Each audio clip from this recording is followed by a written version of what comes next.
Alright guys, part 4 here of our 4-part series, and this is, let me grab my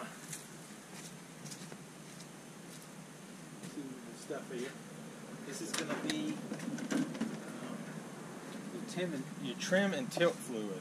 So this is just, I got this from Walmart. This is, it says Marine on it. It's pretty cheap. You don't need nothing crazy special. The thing is, with this, you got it, you can kind of hear how it's kind of got a whine to it. It's probably a little low. So, you have to trim this thing all the way up to be able to get to it. Because this is your reservoir right here. So this is a little cap that unscrews. And I really don't understand why they made it like they did. I'm not a big fan of the way they did it.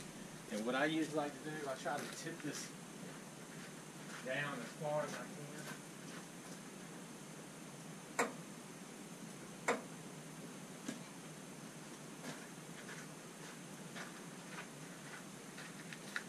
And then the only other thing you'll need is a big screwdriver. It's pretty much the same one that I used for the lower unit oil. And you'll have to pop this cap right here. It's too long. That figures.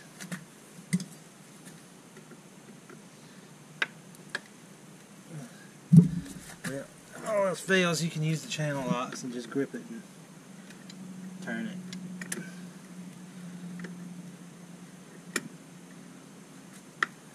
So, there it goes. There just is no magic way to do this. What I'll do is I'll take this right here, and it's got like an end on it, and you just stick it up in there, and you keep squeezing it.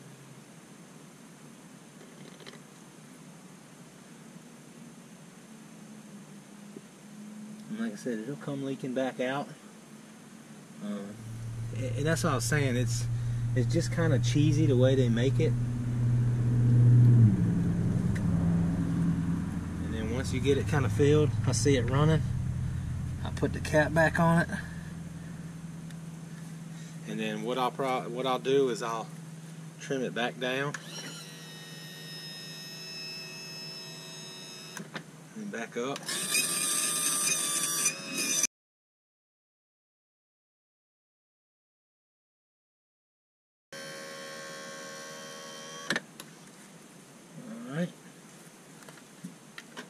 Get up in here and clean this off right good.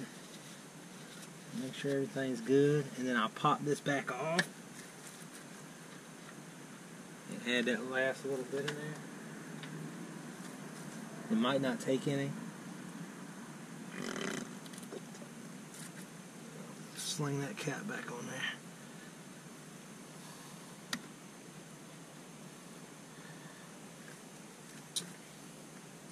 So there you have it. That's your tilt and trim area. Like I said, yours might look a little bit different. It depends on what kind of motor you got. Yeah, it's going to be the motor, not the boat. But depends on what kind of motor you got. While you got this thing up here, I would check all your things. Like, I see some grease done come through there. I want to clean that all up. That was from the grease fittings on the other side. Just, just give it a once over. Make sure nothing looks like it's out of place. I like to get under the boat, make sure my bunks and all, like no bolts are backed out from that hold the bunks down. I like to get under there, make sure there's nothing cracked, none of the frame of my trailer's cracked, any of that stuff. That's the last little bit I'll do before I get ready to go out. And then, like I said, I check the tire pressure, make sure that's good to go. But other than that, she should be ready to roll this year. It's always good, like I said, come out here and clean everything up a little bit, check everything out. But the trim and tilt is not hard to do. Make sure, like I said, I'm just going to kind of crank this back on there with this, give it a couple half turns or something. and you know, you should be good to go. This is something, like I said, every once in a while you can check.